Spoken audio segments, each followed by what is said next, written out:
Super 60 minuta, super obrana. Pa da, prvo poluvreme je stvarno bilo strašno. Nisu imali nikakvih šansi, naravno jedino iz kontra i polukontra i onda još se Šego pojavio i dobro je odradio. Malo je bilo u početku drugog poluvremena, mislim početku nekakvih 12-13 minuta gdje su oni nam razbijali našu 5-1, probali smo sa izmjenama malo promijeniti ritam i uspjeli smo u tome i vratili opet utakmicu na svoj mlin i odradili to do kraja i nema šta, čestitam mojim suigračima, čestitam opet divnoj publici, stvarno je bilo predivno i eto, pripremamo se za Njemačku.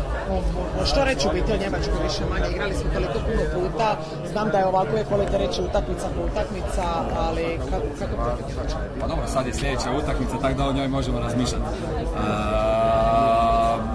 Pa ništa, naš recept je isti, taj obrana i probati im usporiti napad, probati im usporiti tu loptu i pokušati sa što više lakših pogodaka doći do boljeg rezultata i budemo ih sada analizirali, gledali naravno ovu utakmicu i slijedi danas i sutra analiza i prekstra naravno.